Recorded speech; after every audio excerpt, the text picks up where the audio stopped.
Nampenda Mungu awainuaye wanyonge na kuwaketisha kwenye kiti cha ufalme. Wanaojishusha watapandishwa na wanaojipandisha wanatawashusha. Komibeta tolo tendeko. Wanaojishusha anawapandisha, wanaodharauliwa anawaheshimisha, wanaochekelewa anawatuliza nyoyo.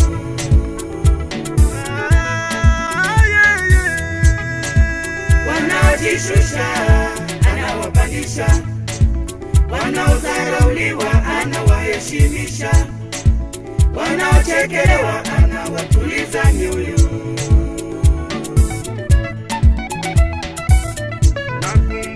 Katika Biblia habari za mfalme Asuero.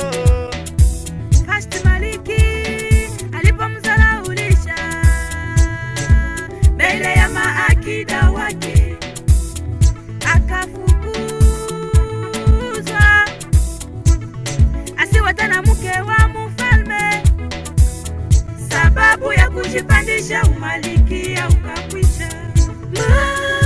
Usijipandisha ndani ya unyumba, usije ukashushwe madaraka. Nyenyekea mbele ya mume wako, mutii mume wako. Usipofanya hivyo mama, unyumba utakwisha, sawa vile Vashti Malikia ulikwisha.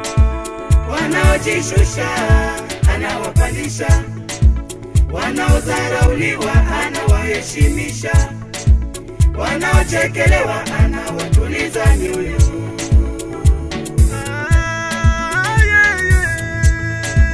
Wanaojishusha anawapandisha, wanaodharauliwa anawaheshimisha, wanaochekelewa anawatuliza nyoyo.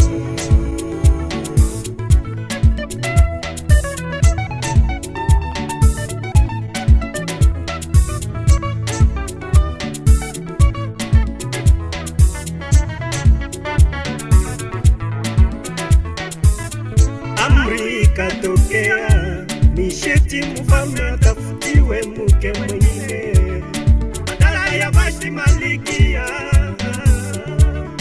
aliye katika utawala wake,